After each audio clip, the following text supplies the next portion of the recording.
एक बार फिर से दिल्ली के पौष इलाके में बुजुर्ग महिला के साथ हुई लूटपाट और मर्डर की घटना। साउथ ईस्ट दिल्ली के पौष इलाके लाजपत नगर 4 इलाके में दिन दहाड़े शाम लगभग 5 बजे घर के फर्स्ट फ्लोर पर 75 वर्षीय बुजुर्ग महिला के साथ कुछ बदमाशों ने लूट को अंजाम दिया और फिर महिला ने जब इसका विरोध किया तो चुन्नी से गला घोंट कर उसे मारकर घर में रखा सारा कैश और ज्वेलरी लेकर फरार हो गए। इस लूट की घटना ने एक बार फिर साबित कर दिया है कि राजधानी दिल्ली में बुजुर्ग आज भी सुरक्षित नहीं है। यह है लाजपत नगर स्थित 4 का ये इलाका जहां पर ये बुजुर्ग महिला रहती थी। जी हां, आपको बता दें, घटना का जब महिला विरोध करने लगी तब चुन्नी से बुजुर्ग महिला की गला घोंट कर उसकी हत्या कर दी गई और उसके बाद घर में रखा कैश ज्वेलरी लेकर लुटेरे फरार हो गए।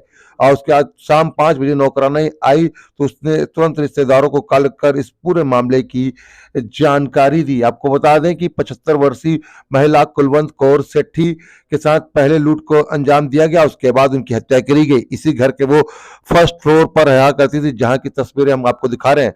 कुलवंत कौर सेठी ने कभी सोचा नहीं था कि दिल्ली पुलिस जो उनकी सुरक्षा का दावा और दम भरती है वो आज भी असुरक्षित है और उसकी वजह से उनकी हत्या हो जाएगी। तस्वीरों में देख सकते हैं कि किस तरीके से यहाँ पर उनके रिश्तेदार जो है वो यहाँ पर बैठे हैं। पुलिस जो है पूरे मामले की जांच कर रही है, लेकिन किसी ने सोचा नहीं था कि बेहद पौष इलाके में इस तरीके से वारदात को अंजाम दिया जाएगा। जी हाँ, लुटेरों का विरोध करने के बाद 75 वर्षीय महिला की जो है गला घोंट कर हत्या कर दी गई। आरसो न्यूज की तमाम खबरों को देखने के लिए हमारे यूट्यूब चैनल को सब्सक्राइब करें और ताजा तरीन खबरों को पढ़ने के लिए हमारी वेबसाइट www.rsonynews.com पर विजिट करें, जहां पर आपको देश दुनिया की तमाम खबरें मिलती हैं।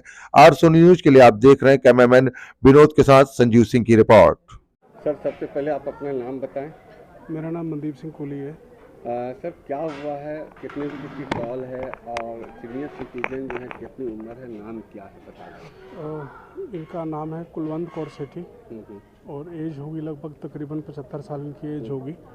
और 5:15 बजे इनकी बेटी का फ़ोन आया था कि ऐसे मदर जो है मेरी अनकॉन्शियस हैं और ऊपर रिलेटिव रहते हैं सेकंड फ्लोर पे।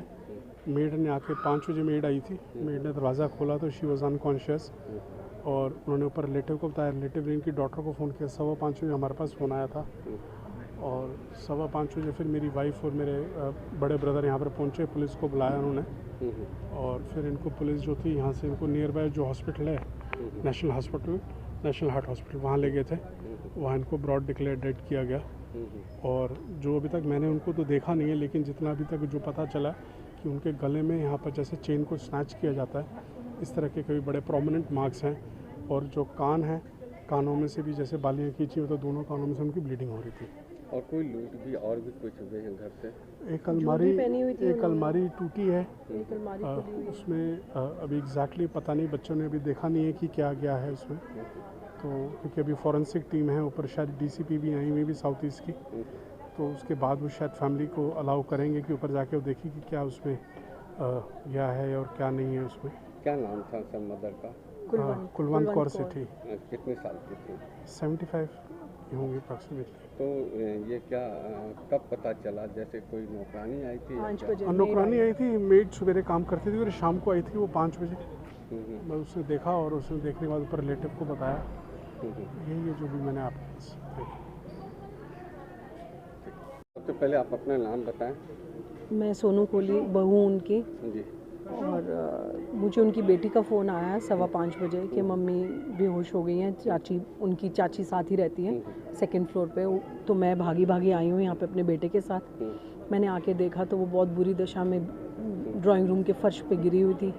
उनके कान और यहाँ से खून निकल रहा था और स्वेलिंग थी यहाँ पर और ऐसे पड़ी हुई थी। उस वक्त हमने जब टच करके देखा तो ऐसा लगा कि शायद बॉडी वार्म है उनकी, शायद वो ठीक हैं, अभी श्वास हैं, लेकिन थोड़ी देर के बाद ही उनका थोड़ा सा हालत ठीक नहीं लग रही थी, कलर वगैरह उनका। मैडम, क्या गर्दन में चाकू लगे हुए थे? नहीं, चाकू नहीं था। जैसे उनका दुपट्टा रैप हुआ था उनके गले पे। दुपट्टा रैप हुआ था और उनके गोल्ड पहना हुआ था, उन्होंने चेन पहनी हुई थी, चूड़ियाँ पहनी हुई थी और कानों में टॉप्स थे जो जबरन खींच कर निकाले हुए थे, इसकी वजह से फटे हुए थे कान, खून आ रहा था। मतलब वो देखकर बहुत ज़्यादा हम लोगों को दुख लगा कि इस दशा में हमारी माँ इस तरह से कोई, और वो बहुत हिम्मत वाली लेडी थी वो, ऐसी बात नहीं है कि अगर अपनी जान बचाने के लिए वो कुछ करती ना, लेकिन उनके साथ जबरन बहुत गलत हुआ है, पीटा है या क्या किया है, हमें कुछ नहीं पता। मैडम आप घर के अंदर गई, जी। जब आपको पता चला आप घर के अंदर गई, जी। किस हालात में घर में थे? घर में कोई भी नहीं था, वो अकेली पड़ी हुई थी और उनके नज़दीक उनके सर पे खून था, फर्श पे खून था, पर्स खुला हुआ था, सोफे के ऊपर सामान सारा बिखरा हुआ था, उनकी ज्वेलरी उतारी हुई थी, अंगूठी चूड़ी जो भी उन्होंने पहनी थी सब उतारा हुआ था। अलमारी पूरा एक अलमारी टूटा हुआ था, हाँ 2 अलमारियाँ थी, एक नहीं खुली हुई थी, एक खुली हुई थी। तो और दरवाजे का कोई लॉक टूटा हुआ नहीं था और पीछे की ग्रिल भी खुली हुई है, पीछे एक ग्रिल है तो दोनों ही खुली हुई हैं। तो पता नहीं उन्होंने किसी नोइंग के लिए दरवाज़ा खोला है क्योंकि लॉक टूटा हुआ नहीं है, तो पता नहीं, हमें नहीं मालूम किसने क्या किया है। और वो मेड ने बताया है कि वो 5 बजे आई है तो उन्होंने इस दशा में उनको देखा। पुलिस को कॉल किस पे किया? पुलिस को कॉल उनकी देरानी ने करा, चाची ने, उन्होंने पुलिस को कॉल करके कौन बताया। से फ्लोर में रहती थी माता जी? माता जी फर्स्ट फ्लोर पे रहती थी और उनकी दरानी सेकंड फ्लोर पे रहती हैं। और हस्बैंड इनके नहीं थे, बेटियां 3 हैं, तीनों ब्याही हुई हैं अपने घरों में, ये अकेली रहती थी। माता जी को कितनी बेटा बेटी है? 3 बेटियां हैं इनकी, हस्बैंड इनके 2014 में गुजर गए, उसके बाद ही तीनों बेटियों की शादी हुई है। एक बाहर दूसरे शहर में रहती है, इंदौर में, 2 बेटियां दिल्ली में रहती हैं। तो ये टोटली बिल्कुल अकेली रहती थी। हम लोग आते जाते रहते थे, हालचाल वगैरह पूछते रहते थे, लेकिन ये है कि अकेले रहने की वजह से एक मेड आती थी, कभी कोई आता था तो ये कभी खाना मंगवा लिया।